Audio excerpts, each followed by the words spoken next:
तो देखो बच्चों, अब हम लोग breathing and gases exchange start करेंगे और इसमें देखेंगे। तो देखो बेटा, सबसे पहले जरा सी यहाँ पे हम लोग आगे रेस्पिरेशन का, सेलुलर रेस्पिरेशन अलग है, इसको और डिटेल में पढ़ेंगे। यहाँ कुछ एक दो पॉइंट्स हैं। तो रेस्पिरेशन मेटाबॉलिक प्रोसेस है। क्या करते हैं? न्यूट्रिएंट्स का ब्रेकडाउन होता है, इनका ऑक्सीडेशन होता है, ध्यान रखिएगा। तो रेस्पिरेशन एक मेटाबॉलिक प्रोसेस है, इसमें न्यूट्रिएंट्स का ब्रेकडाउन होगा और इसका ऑक्सीडेशन होगा, एनर्जी रिलीज होगी। ये रिलीज्ड एनर्जी हमारी बॉडी, हमारी सेल्स डिफरेंट डिफरेंट कामों में यूज करेंगे, समझे?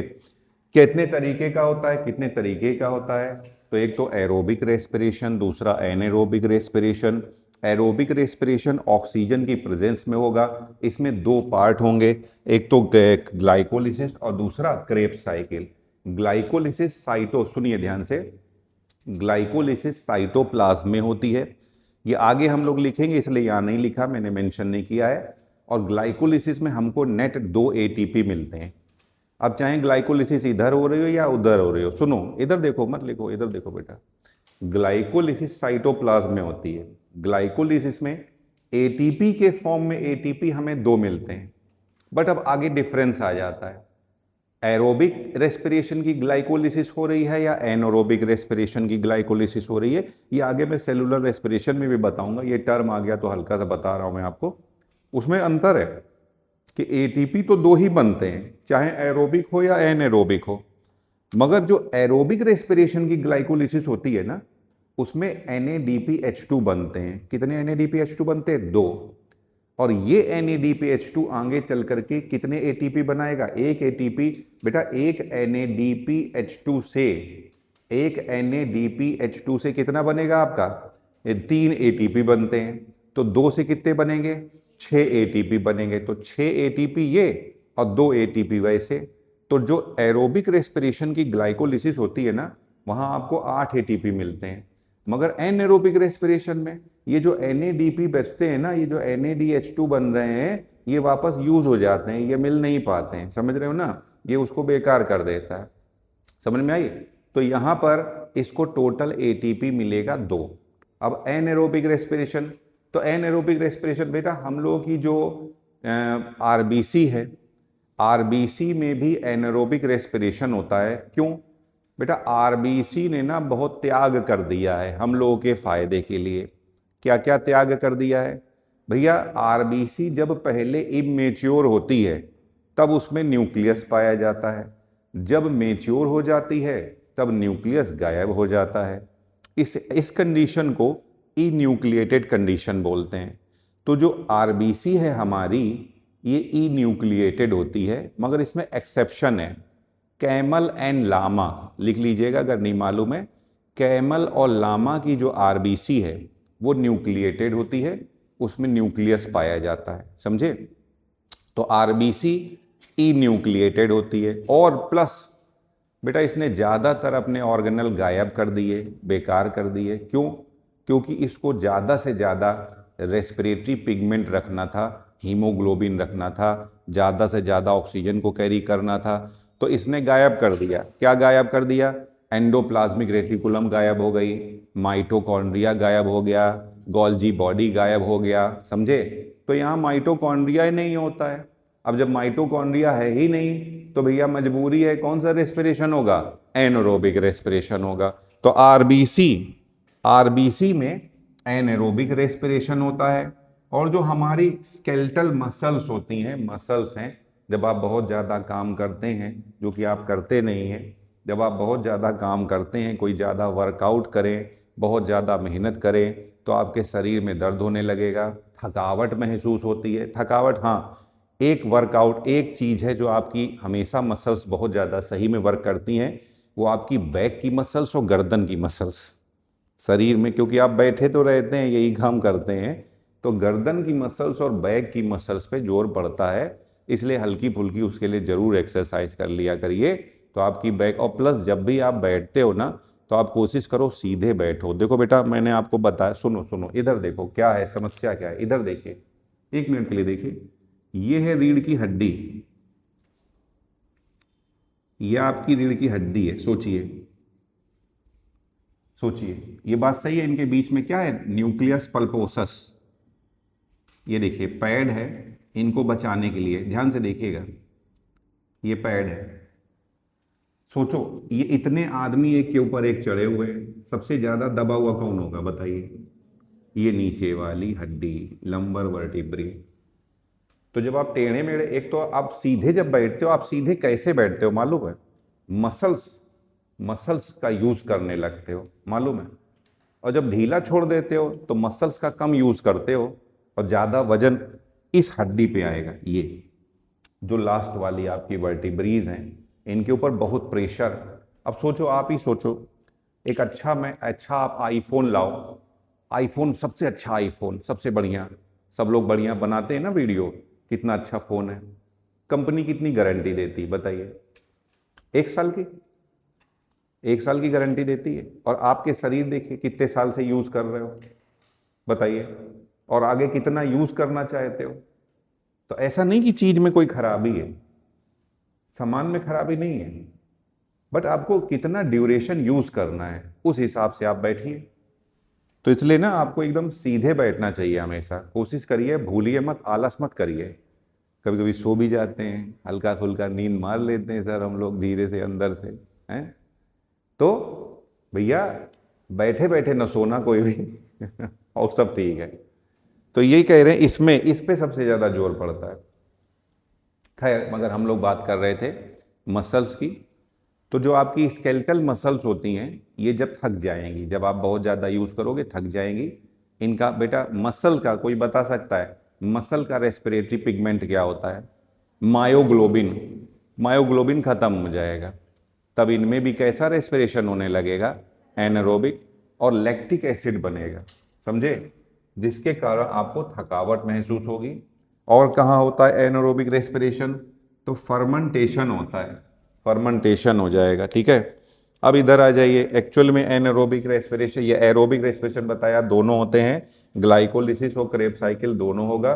ग्लाइकोलिसिस कहाँ होती है? साइटोप्लाज्म में। क्रेब साइकिल कहाँ होती है? माइटोकॉन्ड्रिया में होती है, ध्यान रखिएगा, ठीक है। और ये ऑक्सीजन की प्रेजेंस में होगा, ज्यादातर एनिमल्स में यही पाई जाती है। यहाँ आ जाइए, एरोबिक रेस्पिरेशन फिर से 2 तरीके का होता है, एक तो डायरेक्ट और दूसरा इनडायरेक्ट। जैसे हम लोग बात करें बेटा, यहीं पे देखिए, ये पोरीफेरा है, पोरीफेरा है, नीडेरिया है। तो पोरीफेरा में बेटा ये स्पंज था और ये चारों ओर पानी था, ये देखिए पानी था, और अंदर ये कैविटी थी, इसमें भी पानी भरा हुआ था। तो पोरीफेरा में गैसेस एक्सचेंज डिफ्यूजन के थ्रू होगा, सीलेंट्रेटा में भी डिफ्यूजन के थ्रू होगा। तो इनको कुछ जरूरत ही नहीं पड़ती है, इतने प्राइमरी लेवल के ये हैं ही, कोई ऐसा तो है नहीं बहुत कॉम्प्लेक्स बॉडी ऑर्गेनाइजेशन, इतने छोटे हैं, इतने छोटे भी होते हैं कुछ लोग, और कुछ तो इतना प्राइमरी लेवल का ऑर्गेनाइजेशन है कि डायरेक्ट इनकी जो सेल्स हैं वो एटमॉस्फेयर के कांटेक्ट में हैं और इनसे सीधे सीधे गैसेस एक्सचेंज हो जाएगा। तो एरोबिक रेस्पिरेशन में कोई रेस्पिरेटरी ट्रैक्ट नहीं इन्वॉल्व होता है, कोई रेस्पिरेटरी पिगमेंट नहीं इन्वॉल्व होता है। तो एरोबिक कब बोलते हैं? जब ना ही कोई रेस्पिरेटरी ट्रैक्ट इन्वॉल्व होगा, ना ही कोई रेस्पिरेटरी पिगमेंट इन्वॉल्व होगा, तब हम लोग इसको एरोबिक रेस्पिरेशन की कैटेगरी में रखते हैं, समझे? तो भैया रेस्पिरेटरी पिगमेंट की जरूरत नहीं होती है। Respiration site is in direct contact with environment. जो रेस्पिरेशन की साइट है वो सीधे इन्वायरमेंट के कांटेक्ट में होती है। इनडायरेक्ट कैसा होता है? भैया रेस्पिरेटरी ट्रैक्ट की भी जरूरत पड़ेगी और रेस्पिरेटरी पिगमेंट की। यहाँ एक ट्रैक्ट होगा रेस्पिरेटरी ट्रैक्ट, जिसमें पूरा का पूरा गैसेज आएंगी जाएंगी, और रेस्पिरेटरी पिगमेंट होगा जो ऑक्सीजन को लेकर के जाएगा, समझे? इसका एग्जांपल है पोरीफेरा, नीडेरिया, प्लेटीहेलमिन्थीज, एस्केहेलमिन्थीज, ऑर्थोपोडा। बेटा ऑर्थोपोडा में इनकी जो बॉडी होती है ना, इनकी बॉडी में किनारे किनारे ये पोर्स पाए जाते हैं। ये जो पोर्स होते हैं इन्हें स्पाइरेकल्स कहते हैं। ये जो ऑर्थोपोडा होते हैं इनकी बॉडी में किनारे की ओर पोर्स पाए जाते हैं, इनको स्पाइरेकल्स बोलते हैं। और ये जो स्पाइरेकल है इनसे अंदर ट्यूब जाती है, इन्हें ट्रैकिया कहते हैं, ट्रैकिया कहते हैं। और ये ट्यूब आगे चल करके और पतली पतली ट्यूब में डिवाइड हो जाती है, इन्हें ट्रैकियोल्स कहते हैं, ट्रैकियोल्स कहते हैं। और इन्हीं के थ्रू फाइनली सेल्स तक एयर को ले जाई जाती है। तो इस तरह से इनमें भी डायरेक्ट गैसेस एक्सचेंज होगा। अगर रेस्पिरेशन की बात करें तो इसमें 3 पार्ट होते हैं। पहला uptake of oxygen by the cell, दूसरा है सेलुलर रेस्पिरेशन, और तीसरा है outlet of CO2 production, produce या प्रोड्यूस बोल सकते हैं, आउटलेट ऑफ CO2 जो कि प्रोड्यूस हुई है, जो प्रोड्यूस हुई है उस CO2 को बाहर निकाला जाएगा। समझे?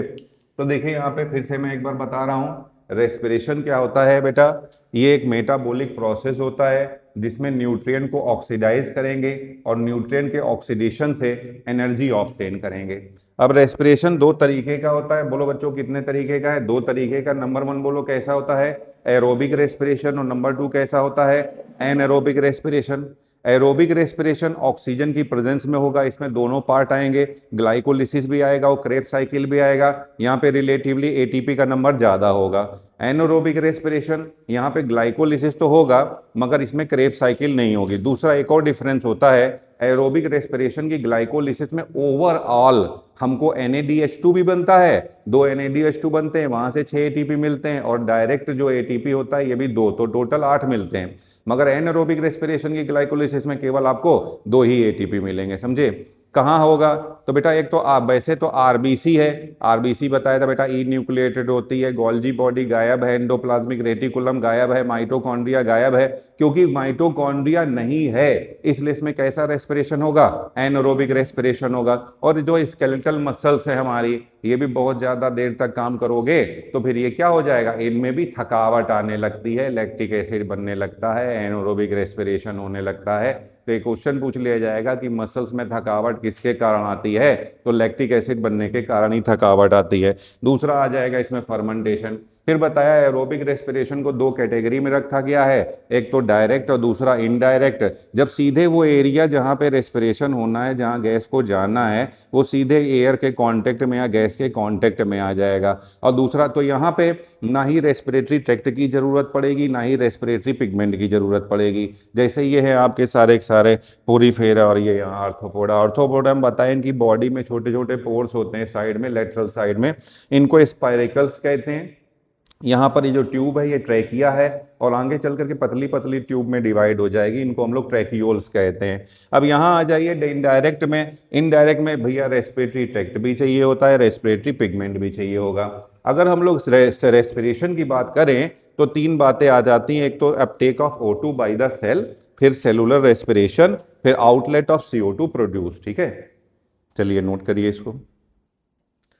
तो देखो बेटा अब हम लोग पढ़ रहे हैं ह्यूमन रेस्पिरेटरी सिस्टम, सुनिए ध्यान से। तो ये सबसे पहले लेबलिंग हमें मालूम होनी चाहिए, ये अभी आगे ट्रैकिया ट्रैक्यूल्स ये और ज़्यादा डिटेल में बताऊंगा।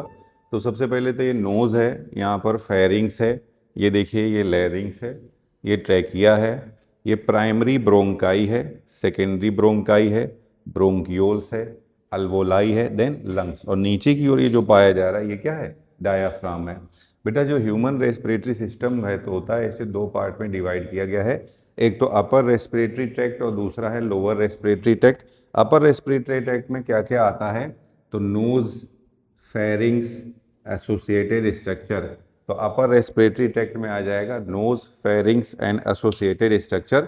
और लोअर रेस्पिरेटरी ट्रैक्ट में क्या क्या आएगा? तो larynx, trachea, bronchi, bronchioles, alveoli and lungs. ध्यान रखिएगा।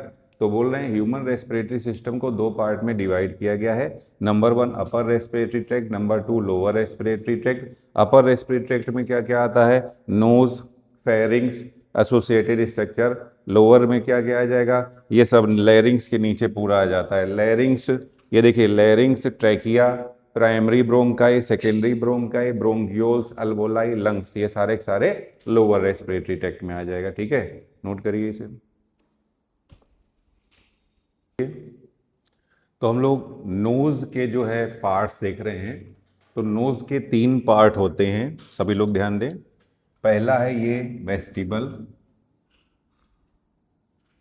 वेस्टिब्यूल भी बोलते हैं। यहाँ पे देख रहे हैं इसमें ये एक्सटर्नल नेयर्स पाए जाते हैं, ये एक्सटर्नल नेयर्स है। और अंदर से ये इसमें नेजल सेप्टम पाया जाता है और नेजल सेप्टम इसे 2 नॉस्ट्रिल में डिवाइड करता है। तो इसका पहला पार्ट जो है ये वेस्टिब्यूल है। वेस्टिब्यूल में एक्सटर्नल नेयर्स पाए जाते हैं, अंदर से नेजल सेप्टम इसे दो नॉस्ट्रिल्स में डिवाइड करता है। ये क्वेश्चन आ जाता है नेजल सेप्टम किस चीज का बना हुआ होता है। तो नेजल सेप्टम के भी दो पार्ट होते हैं, एक तो एंटीरियर पार्ट और दूसरा पोस्टीरियर पार्ट। ध्यान रखिएगा, एंटीरियर पार्ट हेलाइन कार्टिलेज का बना हुआ होता है, जबकि पोस्टीरियर पार्ट एथमॉइड बोन का बना होता है। ध्यान रखेंगे, एंटीरियर पार्ट हेलाइन कार्टिलेज का बना हुआ होता है, जबकि पोस्टीरियर पार्ट एथमॉइड बोन का बना हुआ है। नेक्स्ट, ये जो मिडिल वाला पार्ट आपको दिख रहा है इसे रेस्पिरेटरी पार्ट बोलते हैं।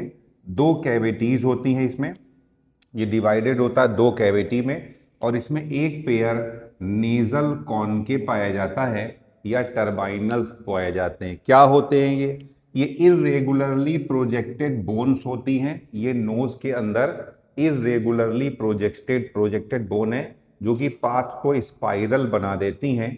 स्पाइरल होने के कारण लेंथ बढ़ जाएगी। क्या काम करता है बेटा, जो बाहर की एयर है उसका टेम्परेचर बॉडी टेम्परेचर पे लाने का काम करेगा, और इस एरिया में आउटर एयर को ह्यूमिडिफाई करने का भी काम किया जाएगा। बोल रहे हैं यहाँ पर ह्यूमिडिफाई कौन करेगा, तो गॉबलेट सेल्स पाई जाती हैं, ये एयर को ह्यूमिडिफाई करती हैं। समझे?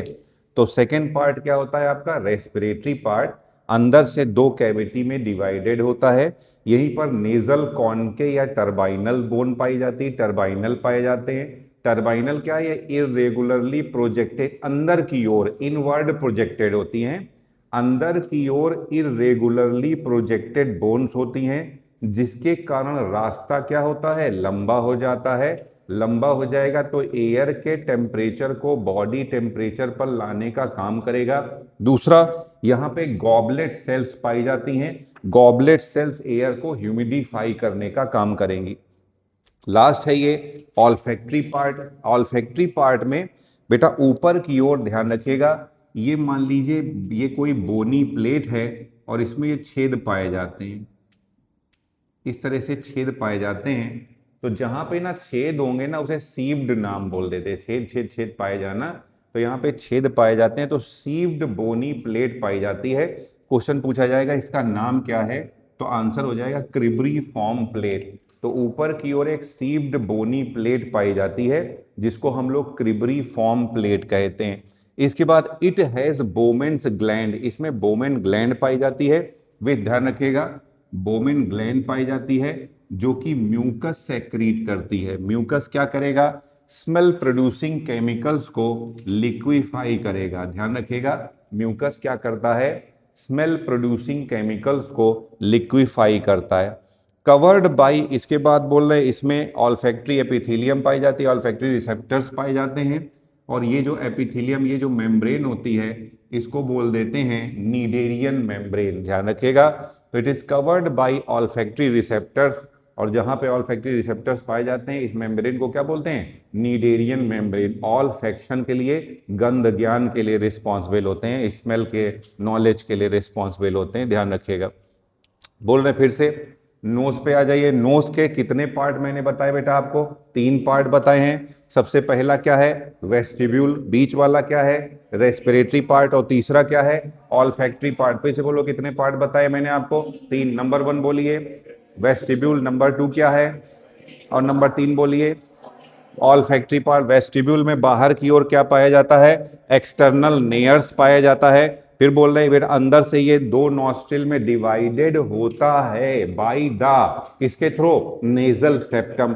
और नेजल सेप्टम फिर से 2 पार्ट होते हैं, एक तो एंटीरियर पार्ट और दूसरा पोस्टीरियर पार्ट। एंटीरियर पार्ट किसका बना हुआ होता है, हेलाइन कार्टिलेज का, और पोस्टीरियर किसका बना हुआ होता है, एथमॉइड बोन का बना हुआ होता है। वेस्टिब्यूल में ही हेयर और म्यूकस ग्लैंड पाई जाती हैं जो कि बाहर से जो एयर आ रही है उसमें पाई जाने वाली डस्ट को रोकने के लिए। तो सबसे पहला पार्ट क्या होता है बोलो बच्चों, वेस्टिब्यूल होता है। इसी में क्या पाए जाते हैं, एक्सटर्नल नेयर्स पाए जाते हैं। अंदर से ये 2 पार्ट में डिवाइडेड होता है with the help of nasal septum. जो नेजल सेप्टम होता है इसके फिर से 2 पार्ट होते हैं। नंबर 1 बोलो एंटीरियर पार्ट, नंबर 2 बोलो पोस्टीरियर पार्ट। एंटीरियर पार्ट किसका बना हुआ होता है, हेलाइन कार्टिलेज का। पोस्टीरियर पार्ट किसका बना हुआ होता है, एथमाइड बोन का। और वेस्टिबल ही वो भाग है जिसमें म्यूकस ग्लैंड्स और हेयर्स पाए जाते हैं। ये क्या काम करते हैं, बाहर से आने वाली डस्ट को रोकते हैं, समझे, जम्स को रोकते हैं।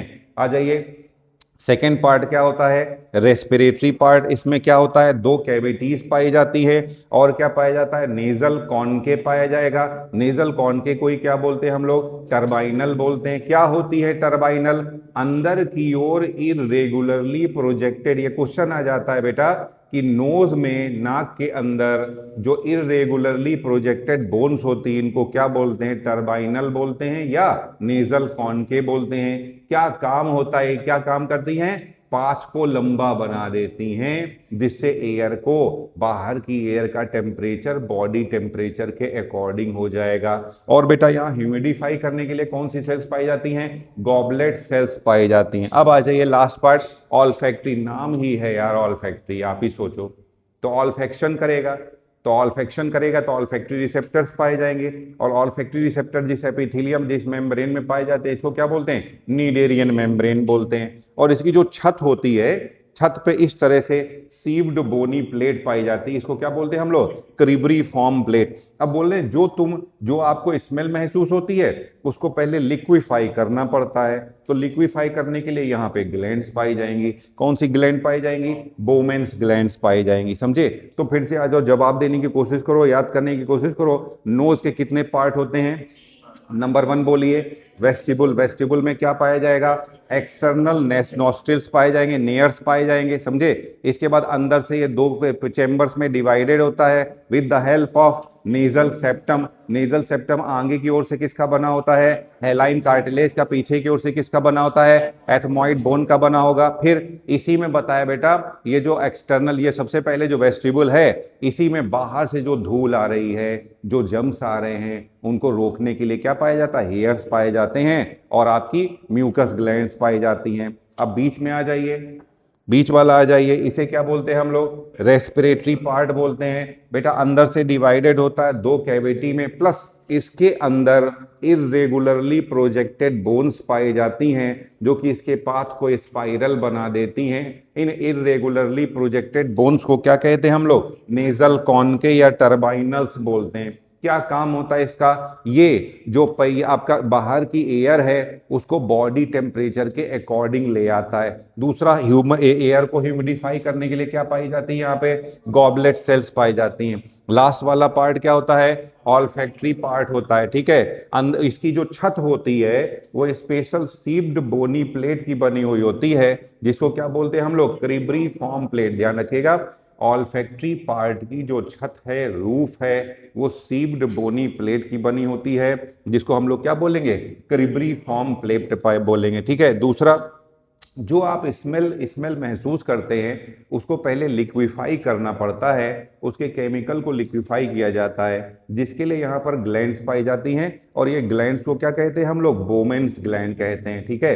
तो ये ग्लैंड म्यूकस प्रोड्यूस करती हैं जो कि लिक्विफाई करता है किसको, स्मेल प्रोड्यूसिंग केमिकल को लिक्विफाई करता है। दूसरा, अब क्योंकि स्मेल को महसूस करना है तो कई सारे ऑल्फैक्टरी रिसेप्टर्स पाए जाएंगे, और ये रिसेप्टर्स जिस मेम्ब्रेन में पाए जाएंगे उस मेम्ब्रेन को क्या बोलोगे, नीडेरियन मेम्ब्रेन। अब आ जाइए नेजल स्ट्रक्चर, ये क्वेश्चन आ जाएगा बेटा, अगर डायग्राम सारे याद होने चाहिए आपको। तो ये देखिए, नेजल बोन होती है, ऊपर की ओर नेजल बोन होती है, ये जो दिख रहा है ये एथमॉइड बोन है, ये वही है इरेगुलरली, अंदर की ओर इरेगुलरली प्रोजेक्टेड जो बोन्स होती हैं इनको कॉनके बोलते हैं या टर्बाइनल भी बोलते हैं। ये जो बोन दिख रही है ये वोमर बोन है, और नीचे ये देखिए मैक्सिला अपर जा होता है, ये मैक्सिला का बना हुआ होता है।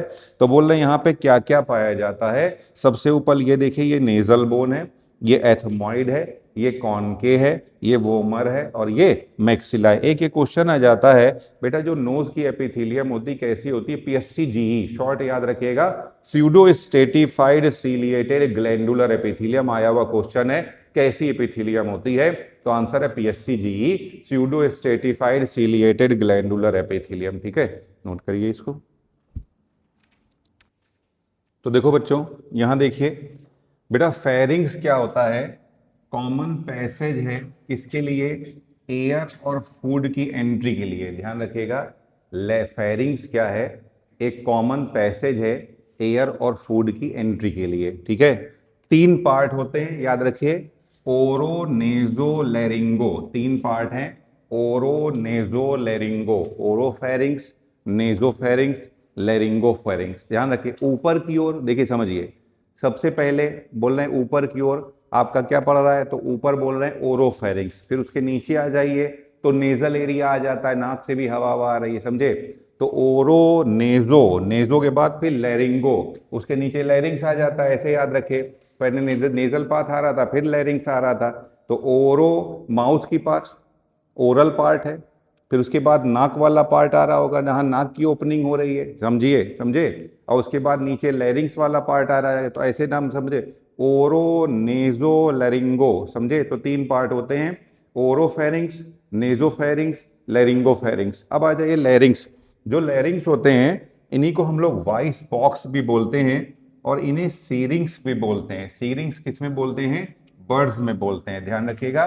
ये जो लेरिंग्स होते हैं इनमें वोकल कॉर्ड होता है। जो लेरिंग्स है ये कार्टिलेज का, कार्टिलेजिनस बॉक्स है और 9 कार्टिलेज का बना होता है, जिसमें से 3 टाइप के इसमें पेयर्ड होते हैं और 3 अनपेयर्ड होते हैं। इसके लिए मैंने फॉर्मूला बना दिया है, ध्यान रखिएगा, AC² TCE।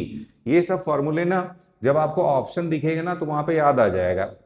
बस ये याद कर लीजिएगा कि जो TCE है ना, इसका C का मतलब है क्रिकवाइड। तो आप अपने अपने आप जो बचे हुए C हैं वो इधर आ जाएंगे, तो AC² TCE, ठीक है। तो यहां पर क्या है, अब आपका बोल रहे हैं ये सारे के सारे पहले तो पेयर्ड होते हैं, ऐसे याद रखना। देखो इसका 2 काम है, अगर आप भूल जाओ, AC² एरिटिनॉइड, कॉर्निकुलेड, क्यूनिफॉर्म, और स्क्वायर आ रहा है तो इससे याद रखिएगा कि यानी कि ये पेयर्ड है, ये जुगाड़ है, डबल जुगाड़ है, समझ रहे ना। AC² एरिटिनॉइड, कॉर्निकुलेड एंड क्यूनिफॉर्म, और कह रहे हैं यहाँ स्क्वायर आ रहा है तो आपको ये याद रखना है कि ये डबल है, यानी कि ये पेयर्ड है। तो 2 चीजें, एक तो C का डबल कर रहे हो और 2 आ रहा है, तुम्हें 2 दिख रहा है, 2 का मतलब ये सारे सारे कैसे होंगे, पेयर्ड होंगे, समझे। और TCE में बस ये याद रखना, यहाँ C का मतलब क्या है, यहाँ C का मतलब है कोरेक्वाइड। क्या मतलब है, कोरेक्वाइड। अब बस यहां देख लीजिए, ये हेलाइन कार्टिलेज का बना होता है, ये आपका एपिक, ये आपका इलास्टिक कार्टिलेज, ये इलास्टिक कार्टिलेज। तो यहाँ पे इसका फॉर्मूला लिख सकते हो He²। पहला है आपका हेलाइन कार्टिलेज, दूसरा है आपका इलास्टिक कार्टिलेज और तीसरा इलास्टिक कार्टिलेज। जबकि इसका उल्टा कर दो तो यहाँ पे H²E आ रहा है, ये देखिए, हेलाइन हेलाइन इलास्टिक।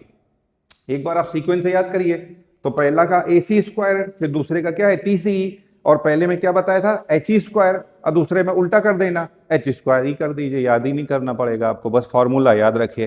तो यहाँ पे ये देखिए फॉर्मूला क्या बताया था, 9 कार्टिलेज होते हैं जिसमें से 3 टाइप के पेयर्ड होते हैं, 3 टाइप के अनपेयर्ड होते हैं। तो 3 जो पेयर्ड है उसका फॉर्मूला क्या बताया था, बताइए, AC²। एरिटिनॉइड है, दूसरा क्या है आपका कॉर्निकुलेट, और तीसरा क्या है क्यूनिफॉर्म। ये कैसे हैं, पेयर्ड है, समझे। अब फॉर्मूला फिर इसके किस चीज के बने हुए हैं उसका फॉर्मूला क्या बताया था, He²। पहला क्या है हेलाइन, 2 क्या है इलास्टिक इलास्टिक, और उधर जो अनपेयर्ड वाले क्या थे TCE। TCE आपका क्या हो जाएगा, थायराइड, थायराइड, क्रिकॉइड और फिर एपिग्लॉटिस। इसका फॉर्मूला क्या था H²E। याद रखना यहाँ E पे स्क्वायर आना है, वहां H पे स्क्वायर आना है, तो H²E, हाइलाइन हेलाइन इलास्टिक। अब आ जाओ, ये बेटा वेंट्रल भी हो, ये डॉर्सल भी हो, इससे और ज्यादा क्लियर हो जाएगा। तो ये देखिए सबसे ऊपर एपिग्लॉटिस होता है, ये पाथ को कवर करता है, ये ग्लॉटिस को बंद करता है 2 समय में, समझ रहे हो ना। ये ग्लॉटिस ये कवर करता है कब, देखिए क्या कह रहे हैं, ये कवर करता है फ्लैप की तरह, ढक्कन की तरह काम करता है, कवर करता है ये ग्लॉटिस को, कब, जब आप रोकता है, prevent the entry of food in respiratory tract, खाने जब आप खाना इनगल्फ कर रहे होते हो ना, तो ये रोकता है, बचाता है। काहे के लिए बचाता है, ताकि कहीं खाना आपके रेस्पिरेटरी ट्रैक्ट में ना चला जाए। तभी आप कभी मान लो बात करने लगो या अचानक से कोई डिस्टर्ब कर दे आपको खाते समय, समझे, तभी लोग क्या बोलते हैं कि खाते समय बात नहीं करनी चाहिए। या आप कभी कभी बहुत चीज कोई देख कर अचानक हंसने लगो, कोई हंसा दे, तो यही डिस्टर्ब हो जाएगा, एपिग्लॉटिस डिस्टर्ब हो जाएगा और खाना एलिमेंट्री कैनाल में चला जाएगा। सन्नाटा तो नहीं आ रहा है, ठीक हो ना बेटा, जिंदा हो सब लोग, तो चलो आ जाओ। देखो यहाँ पे सुनिए ध्यान से। तो ये कह रहे हैं एपिग्लॉटिस क्या करता है, ग्लॉटिस के ऊपर होता है, फ्लैप लाइक स्ट्रक्चर होता है, प्रिवेंट एंट्री, क्वेश्चन आता है बेटा कौन फूड की एंट्री को रोकता है रेस्पिरेटरी पैसेज में, तो आंसर क्या हो जाएगा एपिग्लॉटिस। फिर ये देखो जो थायराइड है ना, ये ऐसा बैंगल की तरह होता है, ये देखिए ये बैंगल की तरह होता है, पूरा इस तरीके से बना हुआ, ये शेप देखिए, तो ये वाला शेप इधर है और इधर से देखोगे तो ये इस तरीके से बैंगल या गर्डल के शेप्ड होता है। तो ये गर्डल के जैसा क्वेश्चन आता है। मेल में ये जो प्रोजेक्शन होता है क्या कहते हैं, एडम्स एप्पल या पोमास एडमाई भी बोलते हैं, कौन बनाता है, थायराइड कार्टिलेज बनाता है। मेल में एडम्स एप्पल या पोमास एडमाई कौन बनाता है, थायराइड कार्टिलेज बनाता है। किस हार्मोन की इन्फ्लुएंस से, तो टेस्टोस्टेरोन हार्मोन की इन्फ्लुएंस से, ध्यान रखिएगा। तो ये देख रहे हैं सर, ये भी 1 है, ये भी 1 है, और ये रिंग के जैसा है, ये जो क्रिकॉइड कार्टिलेज है ना, ये रिंग के जैसा है, याद रखिएगा, और ये भी 1 है। तो फॉर्मूला क्या बताया था, AC², एरिटिनोइड आपका ये इधर था, ये तो AC², ये TCE में आ जाएगा। तो थायराइड, एपिग्लॉटिस एंड आपका क्या है क्रिकॉइड, बस ध्यान रखिए। अब यहाँ पे फॉर्मूले इस पे आ गए, अपना AC² पे आ गए, ये AC² है, ये TCE है, थायराइड, क्रिकॉइड एंड एपिग्लॉटिस। और ये देखो बड़ा ही आसान है, सुनिए ध्यान से। पहला तो ये कह रहे हैं एरिटिनोइड कार्टिलेज कैसा होता है, क्वेश्चन आएगा, तो पिरामिड शेप्ड होता है, वोकल कॉर्ड को टेंस बनाए रखने में हेल्प करता है।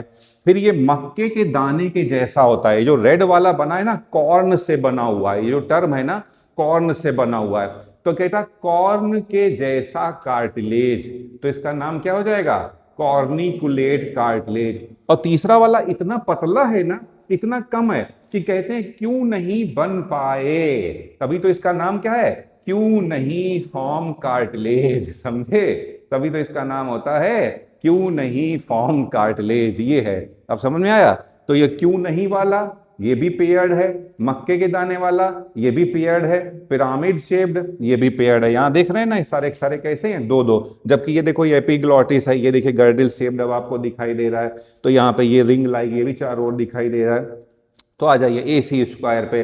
तो AC² में पहला क्या बताया बोलो बच्चों, एरिटिनोइड, कैसे शेप क्या होता है, पिरामिड शेप का होता है। ये वोकल कॉर्ड को कैसा बनाए रखने में हेल्प करता है, टेंस बनाए रखने में हेल्प करता है। दूसरा मक्के के दाने के जैसा होता है, इसी को क्या बोलते हैं, कॉर्निकुलेट कार्टिलेज, या इसी का दूसरा नाम क्या होता है, कार्टिलेज ऑफ सेंटोरिनी। और यहाँ बेटा ये तो बनते बनते नहीं बना, एकदम बहुत ही कम बन पाया है, तो इसका नाम क्या रख दिया जाता है, क्यों नहीं फॉर्म कार्टिलेज, समझे, यही तो लिखा है, देखिए क्यों नहीं फॉर्म, समझे, क्यों नहीं बन पाए तुम, तो क्यों नहीं फॉर्म्ड कार्टिलेज इसका नाम है। ठीक है, चलिए तो वापस आ जाइए, एक बार मैं ध्यान से सुनिए, बता रहा हूं।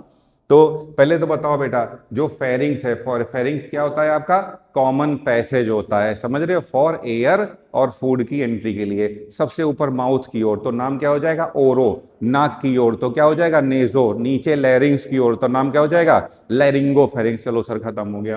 अब आ जाओ लैरिंग्स, लैरिंग्स का दूसरा नाम क्या होता है, वॉइस बॉक्स भी होता है, समझे, यहाँ वोकल वार्ड्स पाए जाते हैं, जो बर्ड्स में पाया जाता है उसको क्या बोलते हो, सीरिंग्स बोलते हो। लैरिंग्स कितने कार्टिलेज का बना होता है, 9 कार्टिलेज का बना होता है, जिसमें से जो 3 होते हैं आपके अनपेयर्ड होते हैं और 3 कैसे होते हैं, पेयर्ड। पेयर्ड का फॉर्मूला बताए AC², यहाँ स्क्वायर का जो 2 है ये 2 बातें बताता है, एक तो C का ये स्क्वायर है, दूसरा 2 का मतलब पेयर होता है, याद रखिएगा। तो A का मतलब क्या है, एरिटिनोइड, C का मतलब क्या है, कॉर्निकुलेट, और फिर C का मतलब क्या है, क्यूनिफॉर्म। उधर क्या होता है, TCE, तो थायराइड, क्रिकॉइड एंड एपिग्लॉटिस। फिर फार्मूला यहां बताया था, बोलो बेटा यहाँ फार्मूला इलास्टिसिटी, इसका क्या फार्मूला बताया था, हाँ H²E, हेलाइन, हेलाइन एंड इलास्टिक। और वहां क्या फार्मूला बताया था, हाँ H², तो हेलाइन, इलास्टिक, इलास्टिक। यहां आ जाइए, अभी बताया बेटा, ये सबसे ऊपर जो दिखाई दे रहा है फ्लैप के जैसा पाया जाता है, इसी को क्या बोलते हैं हम लोग, क्या हो गया, क्यों हंसने लगे तुम लोग, हाँ हाँ उल्टा दिखने लगा, देखो बेटा H² लिखा है, ये हेलाइन है, ये इलास्टिक, ये इलास्टिक, और ये देखिए ये H² लिखा हुआ है, हेलाइन, हेलाइन, इलास्टिक है, उल्टा पुल्टा सुनाई देने लगा क्या आपको। चलिए आइए देखिए यहाँ पर, तो बेटा ये इलास्टिक है, फ्लैप के जैसा होता है, खाने की एंट्री को रोकता है। कहाँ? आपका एलिमेंट्री रेस्पिरेटरी पैसेज में, रेस्पिरेटरी पाथ में। फिर ये कह रहे हैं कड़े के जैसा होता है, ये कुछ इस तरीके से बैंगल या गर्डिल के जैसा होता है। तो आंसर है थायराइड कार्टिलेज। यही मेल में टेस्टोस्टेरोन हार्मोन के कारण ये क्या बनाता है? एडम्स एप्पल या पोमास एडमाई बनाता है। समझे? दूसरा नेक्स्ट है आपका ये रिंग के जैसा होता है, क्रिकॉइड कार्टिलेज। इधर आ जाइए तो ये पिरामिड शेप्ड होता है, एरिटिनॉइड कार्टिलेज। वोकल कॉर्ड को कैसा बनाए रखने में हेल्प करता है? टेंस बनाए रखने में हेल्प करता है। ये मक्के के दाने के जैसा होता है, क्यों? ये कॉर्निकुलेट कार्टिलेज, या इसी को बोलते हैं कार्टिलेज ऑफ सेंटोरिनी। और ये तो बनते बनते एकदम कम बन पाया है, तो नाम क्या हो जाएगा? क्यों नहीं फॉर्म कार्टिलेज। और ये सारे कैसे हैं? पेयर्ड है। यहाँ कह रहे हैं डिफरेंट मसल्स और मेम्ब्रेन इन सबको चिपका करके रखती है और एक बॉक्स बनाती है। ठीक है, चलिए नोट करिए इसको।